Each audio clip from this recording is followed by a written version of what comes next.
Dan informasi lainnya pemirsa, Meta Ayu Puspitantri, istri diplomat Kemenlu Arya Daru siang ini ke Polda Metro Jaya. Keluarga Arya meminta polisi membuka kembali kasus kematian Arya serta meminta data penyelidikan termasuk hasil otopsi.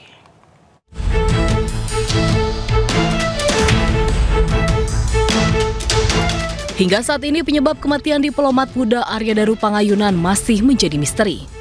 Keluarga menemukan berbagai kejanggalan dalam kematian ADP. Meta Ayu Puspitantri, istri ADP, menceritakan soal aplikasi WhatsApp Arya Daru yang tiba-tiba centang 2 setelah ponselnya dinyatakan hilang. Selain itu, akun Instagram Arya pernah tiba-tiba aktif, padahal sebelumnya tidak bisa diakses.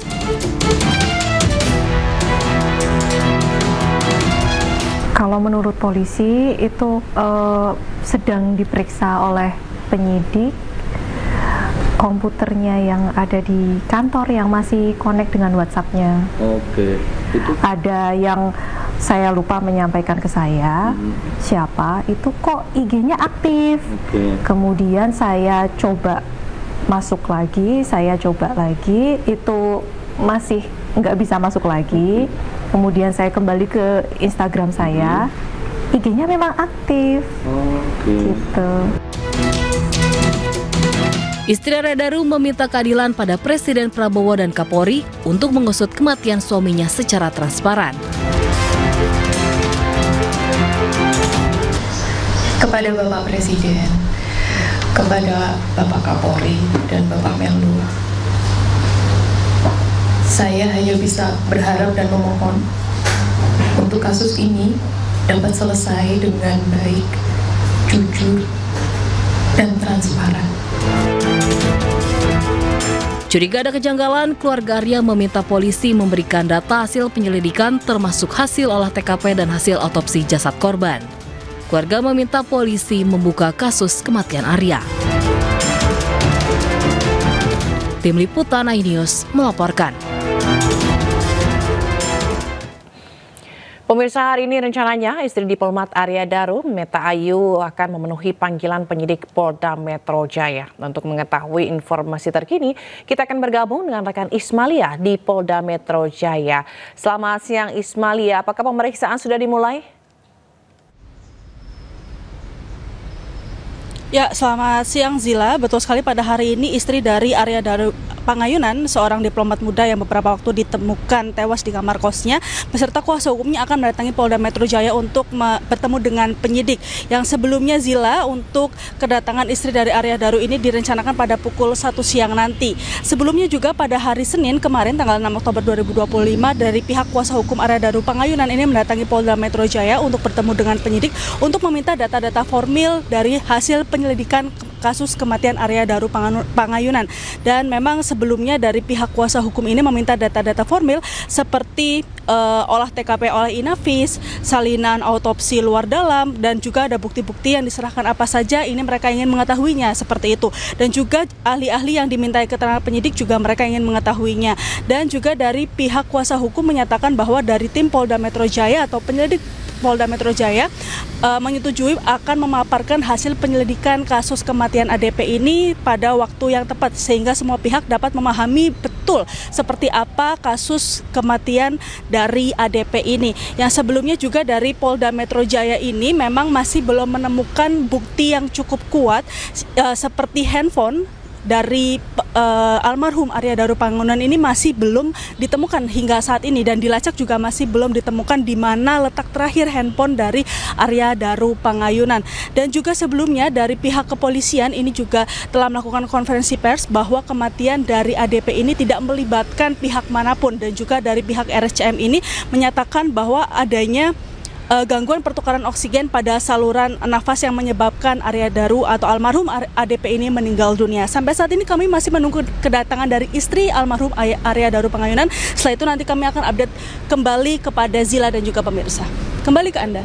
Baik, terima kasih Ismalia atas laporan Anda langsung dari Polda Metro Jaya. Selamat bertugas kembali. Ya, pemirsa, informasi lainnya, Badan Gizi Nasional mendorong ribuan satuan pelayanan pemenuhan gizi atau dapur makan bergizi gratis di Jawa Barat untuk segera memiliki sertifikat layak higien dan sanitasi atau SLHS. Selain itu, Lemhanas juga akan melaporkan evaluasi MBG kepada Presiden Prabowo.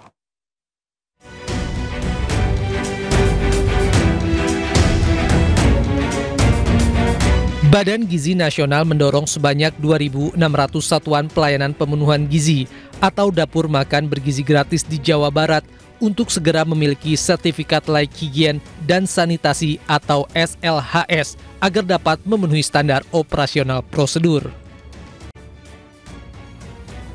Badan Gizi Nasional juga akan mempercepat proses pelatihan pekerja di dapur MBG agar dapat memenuhi standar.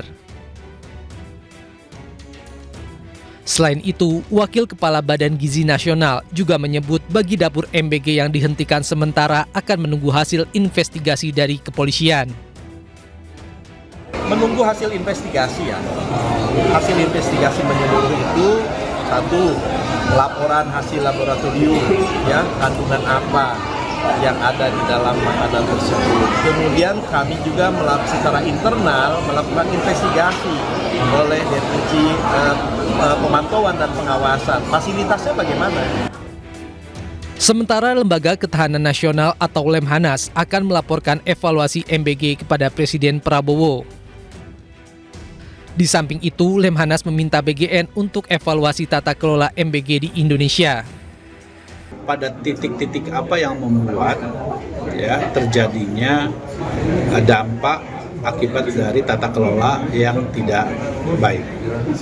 Saya kira pemerintah ya dalam hal ini BGN terus membuka diri untuk melakukan evaluasi terhadap tata kelola dari MBG tersebut, dan saya kira nanti akan ada revisi terhadap pelaksanaan dari MBG tersebut dengan melibatkan berbagai pihak. Banyaknya dapur MBG yang tidak sesuai standar membuat Badan Gizi Nasional mengevaluasi seluruh aturan. Hingga dapur MBG diminta memperketat aturan dalam memproduksi menu MBG. Dari Bandung, Jawa Barat, Ervan David, iNews melaporkan.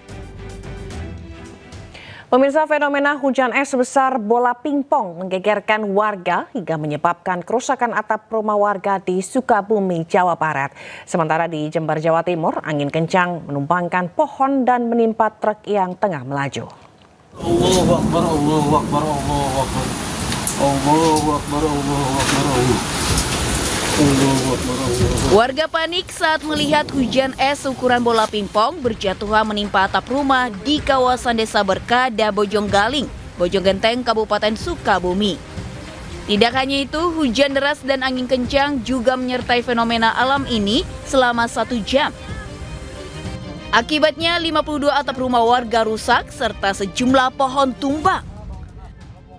Hasil pendataan fenomena cuaca ekstrim ini juga menerjang Kecamatan Parakan Salak dan Parung Kuda, sehingga warga diimbau waspada terhadap potensi cuaca ekstrim terutama di wilayah perbukitan dan dataran terbuka. Hujan deras dan angin kencang juga melanda Jember, Jawa Timur hingga menyebabkan atap rumah berhamburan dan sejumlah pohon tumbang. Salah satunya pohon besar di Jalan Raya Tanggul yang tumbang hingga menimpa truk yang sedang melaju.